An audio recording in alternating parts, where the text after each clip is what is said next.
The day I went with my mother to pay our respects at her friend's funeral was the day I ran into my grown-up self. I stared at her, my heart hammering, and began bombarding her with questions about the future. Did we finally pay off all the family debts? Is mom not having to work so hard anymore? The older version of me didn't smile. That man doesn't deserve to be called a father, she spat, her voice a harsh whisper. You and mom have been completely blind. He never owed a dime to his company. He was living across the state, playing cozy family with his mistress while she carried his baby. Every time he called us, that woman was right there next to him, whispering in the background, and we were the fools, working ourselves to the bone to send him money, funding their family while we waited by the door like loyal dogs. When the truth finally broke, it destroyed mom. She passed away from a broken heart, and you worked yourself to exhaustion trying to pick up the pieces, leaving yourself with a severe illness and less than 6 months to live. You have to wake mom up, Sadie. You have to save her before it's too late. I stood frozen, staring at the woman who possessed my exact features. That's not true. He wouldn't. For as long as I could remember, Dad had been the anchor of our home.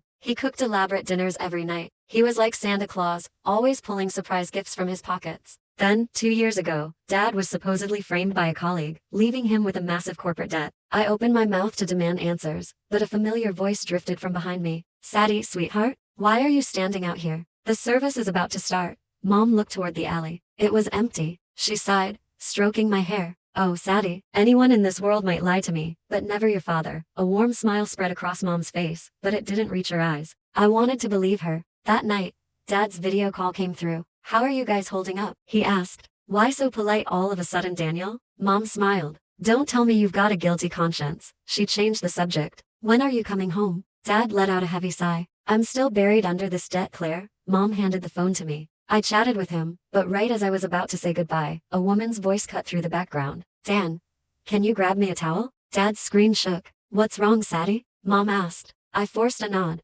Nothing. I'm just tired. The next morning, I slipped back to the alleyway. Now you believe me, she said quietly. What do I have to do? I asked. Get Mom's phone. We need evidence. At noon, I borrowed Mom's phone. I opened Dad's social media. Just as I was about to give up,